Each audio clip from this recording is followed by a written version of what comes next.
Welcome to Our Girl Relationships. We talk about the problems people face in their day to day lives. Let's start with the video. Me, male 27, and my fiance, female 30, have been together for almost 3 years.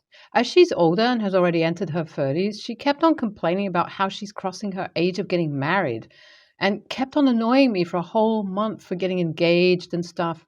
For me, marriage is the last thing I wanted right now. I am completely focused on my career and I really enjoy working nonstop most of the time. So I wasn't really in this whole idea of getting married.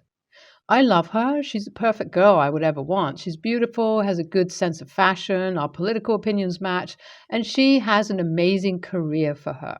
She's really good at finance and doesn't waste money as much as women do these days. She has a good sense in differentiating between what she needs and wants. She's really understanding, does support me in every way she can, and understands my priorities and boundaries.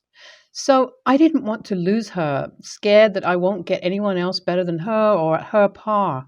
So I complied and one day proposed to her during one of our date nights. I didn't know that getting a ring held so much meaning to her. She was literally the happiest and started crying. Ever since that day, she hasn't shut up about that ring and us being engaged. I mean, it didn't really change anything between us except the tag that we had. She still acted as if we were about to get married the next day, which we definitely weren't.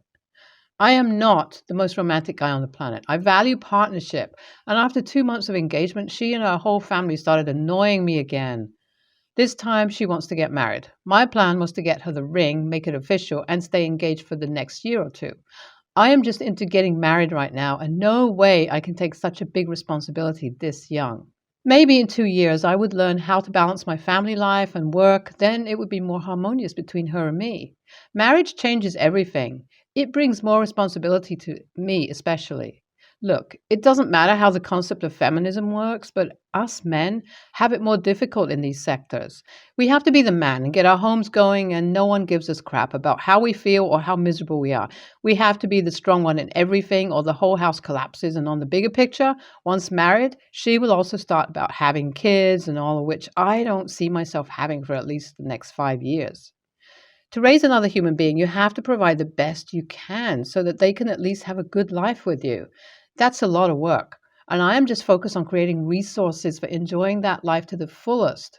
But my fiance and her family are stubborn about us getting married and won't take no for an answer. They have made it seem like my no means to try harder to them. Even after repeated refusal, they didn't stop and started having my parents convince me to give in and get married to her, and that worked. But I asked for at least 3 months because I wanted some time to adjust and stuff. My fiance's family is huge. We were both from different cultures, and I'm not used to a lot of people in one family, so that was a really big thing to adjust into. So, for the first step, we decided to meet with everyone as they were coming over to her house because of some cultural festivals they celebrate. While hanging out with them, her cousins asked about my profession. I told them I worked as an investor as well in the tech sector. They were impressed and made a remark on how their sister secured a big bag and is set for the rest of her life. That didn't sit right with me. But I brushed it off as soon as I heard that because I knew my fiance was better than some tricky gold digger. Then, after they all left for their hotel, we decided to crash at my in law's house for that night and not stress ourselves with driving a long distance, that too at night, because there was a lot of gun violence and gang fights happening in that area. At night, while discussing about each other's whereabouts, my mother in law brought up the topic of marriage and how much we planned about it. At that time, honestly, I didn't actually think much about it and said that we have it all figured out. Turns out we didn't when she asked me about our finance strategy. I mean, that was a really personal question to ask, but she had a point.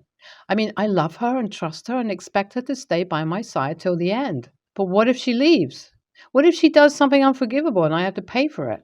She snapped me back and told me that we should sign a prenup because that was a mistake that she made while being married to her previous lover and had to lose a lot due to that. And I thought that was a really good idea and I would have proceeded with that. But things got suspicious when I didn't even know how much she actually earns, and whenever I tried to bring up this topic, she would say she makes as much as me, but would never make it clear or give me an estimate. I don't want to have any loss through this marriage if it ends up in an ugly divorce. She is a nurse, so I know she makes really good money, but I doubt it to be as much as I make. This is going to sound weird, but before we never discussed finance. We didn't live together, and this marriage thing is proceeding really quickly, and I'm busy with work. So I keep messing up the important things here and there. Through all these, she won't give me a clear answer, but her mother and even her whole family would force all the time to sign a prenup as soon as possible because our marriage date was nearing.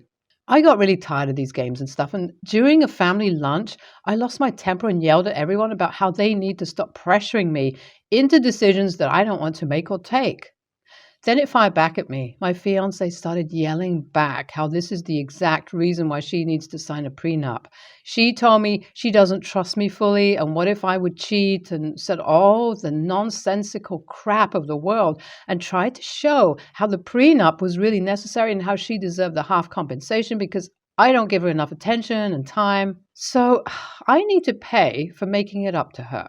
We kept on having fights, but every time it solved it because we wanted to save our relationship. And suddenly one day, they stopped talking about it because they could feel I was beyond annoyed at this topic, and it was affecting my work so much. One day, I came home from work and tried talking and sorting out everything, but by then they all have turned a whole 180 on me and started being against it. That was shocking to me, but for some time it felt nice. Then I got to know what actually happened. My fiance recently received a huge amount of inheritance from her father. Her father and mother were divorced, and as the only child of her father, she received a lot from him. Her assets are now more than me, and she knows I won't settle for anything except 50-50. So she and her family turned against having joint finances and signing a prenup.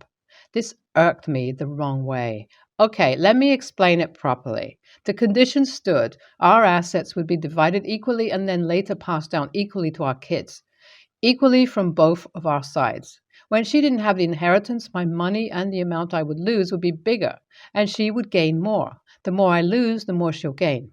But now she had more to lose. So she backed off on the whole prenup thing and made it clear she wanted everything to be separate. The betrayal I felt through this. In the end, she wants to have the bigger portion. She wants to take more from the marriage anyhow. If we have kids, then I would be obliged to pay for them, and she would get that money too. So, from everywhere, I am the victim, and this is what their plan was from the very start. They just wanted me for my money, and beyond that, they didn't have any business with me. I don't know their proper motive behind this, but I am sure of the actions and consequences they plotted against me.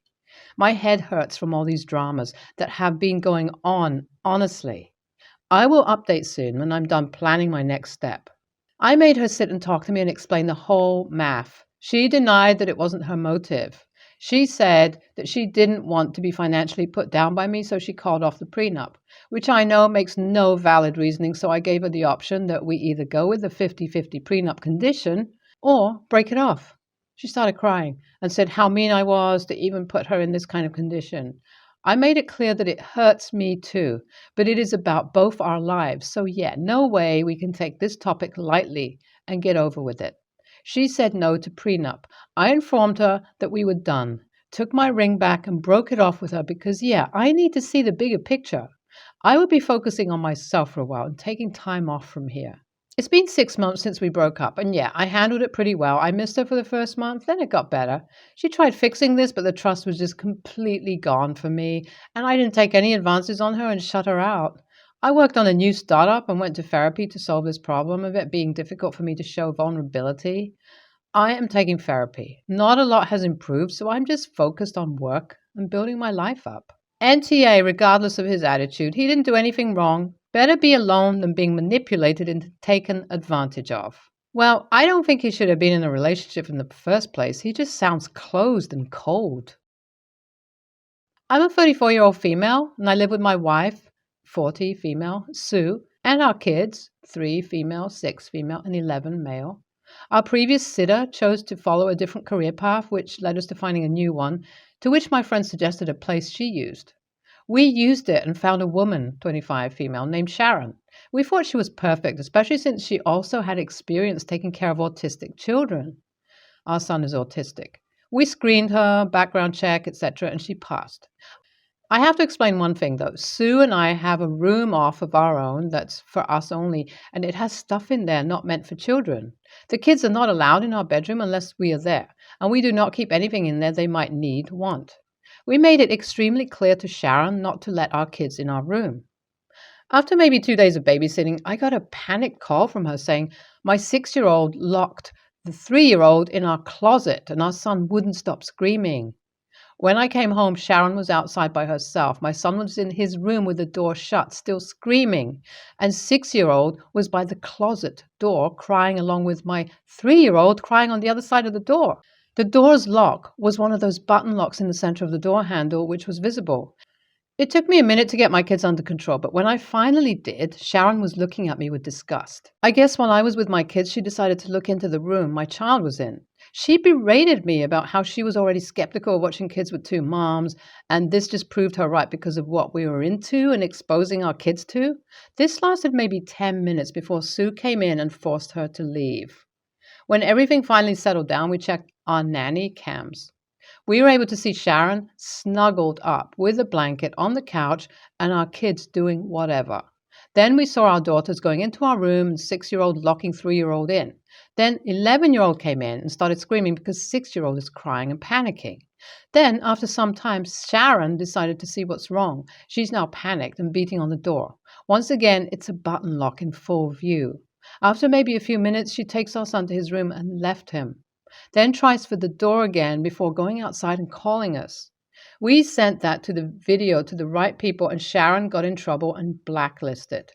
Currently, we are receiving a lot of hate because I guess she was a good Christian woman who didn't deserve that and we were overreacting. NTA, she wasn't doing her job, watching your kids. That's why she's blacklisted. What you do in your private life is no one's business. Thinking OP and wife should have a lock on the door that they do not want young children to enter. There are 3 kids. Even if the babysitter was doing a great job or simply had to go to the bathroom, one or both of the little ones could have snuck in the bedroom, not necessarily to lock each other in, but just because it's fun to explore the forbidden place. If the kids were playing in the room they weren't supposed to go in, it would be normal for the babysitter to go in and get them out, seeing whatever it was that OP wouldn't want them to see.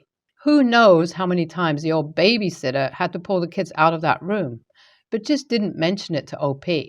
Of course, the babysitter is the biggest AH from not watching the kids well, for snooping and especially for saying homophobic things to OP.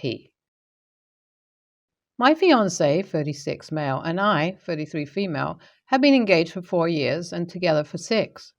Both have a child, 12, 16, from a previous relationship. He recently had a health scare, diagnosed with pre-diabetes. Father died from diabetic complications a few years ago.